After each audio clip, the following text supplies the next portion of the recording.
Champions League review for the Wednesday games, week 1. Lots of games happened. 6 a day. That is a lot of games, honestly, you guys. Too many games. I'm going to start with the match that I watched, which was Liverpool versus Atletico Madrid.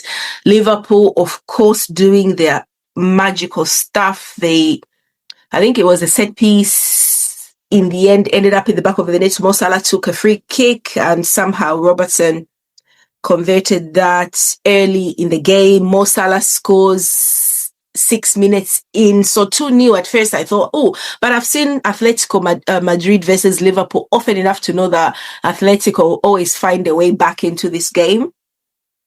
So Llorente scored 2 in the first half. So it was 2-1.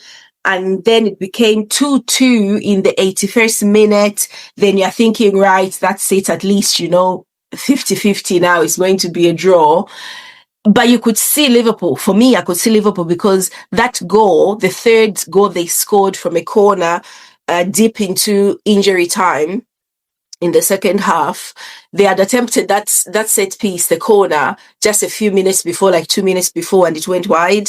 Van Dijk converts, header comes in. Great goal again. Liverpool somehow do it, but Liverpool are really riding their luck some of these games. But I kept saying this last season as well, so maybe that's just what they're like. But I feel like they're getting very lucky, and it's only a matter of time before their luck runs out because it's almost like they've done a deal with the devil and then they're renegotiating in the 85th minute, and then it comes through. He's going to come and pay pretty soon. Always happens. But yeah, it was a thrilling match as usual. Lots going on.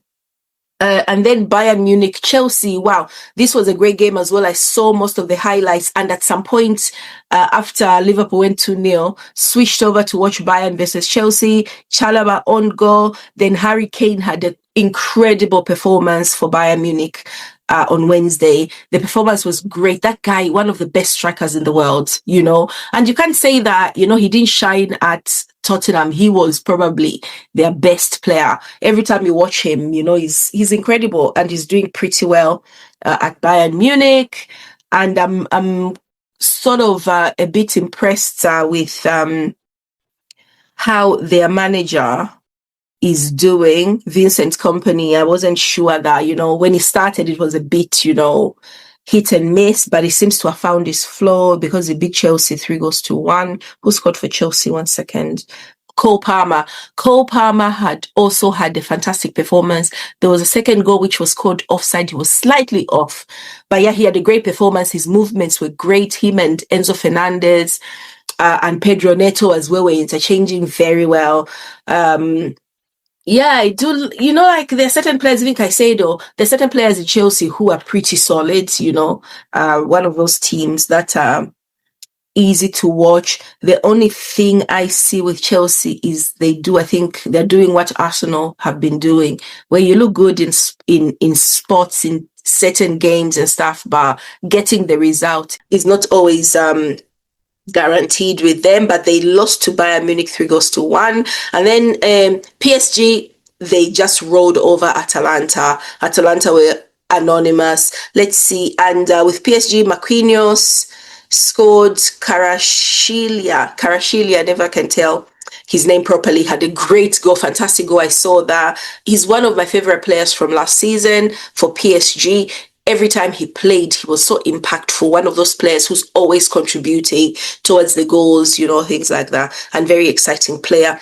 Mendes as well had headed chances quite a lot. He was running from behind and he had 3 great opportunities to score, but he got a goal in the second half for the third.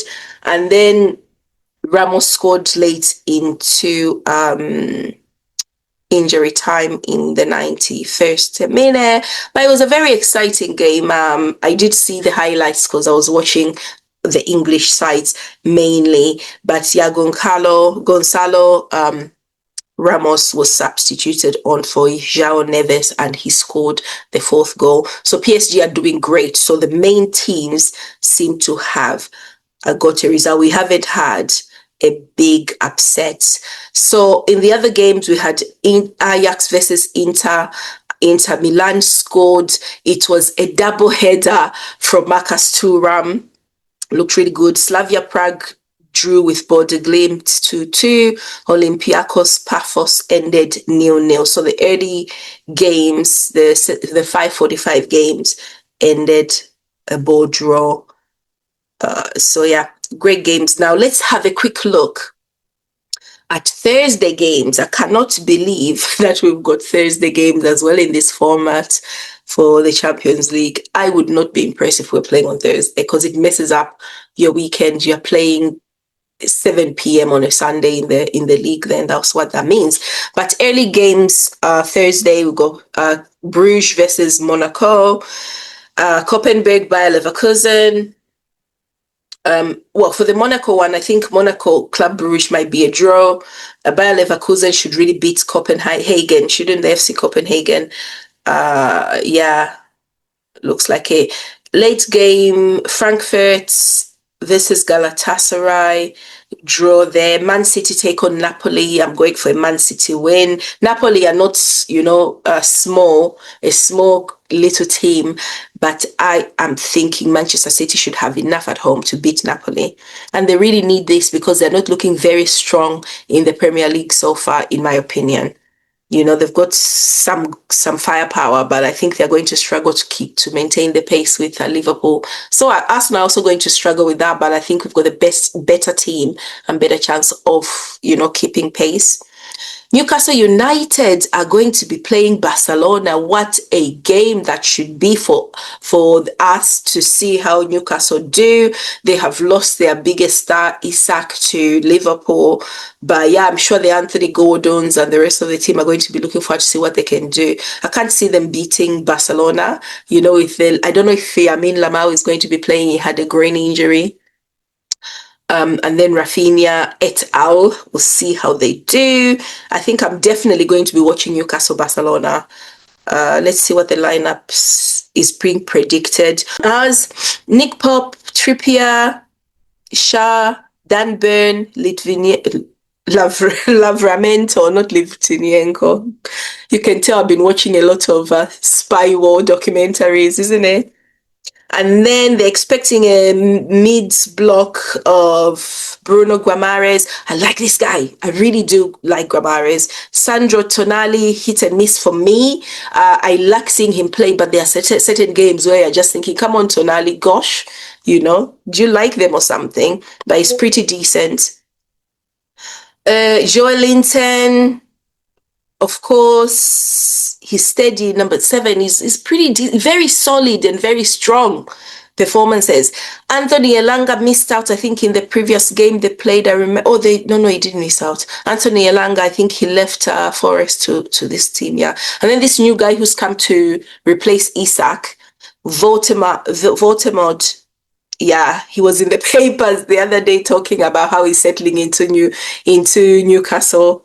Hilarious story. Then Harvey Barnes is one of the front 3 predicted to start by live score. For Barcelona, though, let's have a look. They're not expecting Lamine Yamal to start. So Garcia in goal, Gerard Martin, Eric Garcia, Kubasi, and Jules Koundé, great Spanish international. I remember him from the World Cup. He was absolutely insane, solid. Pedri, Casado, and then the attacking midfielders will be Fermin Lopez, Dani Olmo, Rafinha, and Robert Lewandowski. This is a scary, scary team. They're thinking that Lamine Yamal will have a groin injury, so he might not start. But yeah, really looking forward to seeing what happens this evening. But yeah, so many games to watch. Let me know what you think about it, and also let me know who you think is going to win this Champions League. I think let's start talking about it. Move the discussion forward a little bit. I keep insisting I'm going to do a bit of a podcast about what I'm expecting for this 2025-2026, especially from my Arsenal point of view. I hope Arsenal do better and get into a final. because once we go into a final, it's going to be like that final. Do you remember that final where it was Inter versus Chelsea or something? The worst final on planet Earth. It was terrible. But yeah, I don't mind one like that as long as Arsenal wins something. I really want us to win something because I'm fed up of you guys, taunting us. Right, regardless, thank you so much for joining me on Dalisa's Talk Show. Do not forget to like and subscribe and share this video with any of your friends who you think might like to join the discussion on our channels. Thank you so much, you guys, and see you soon.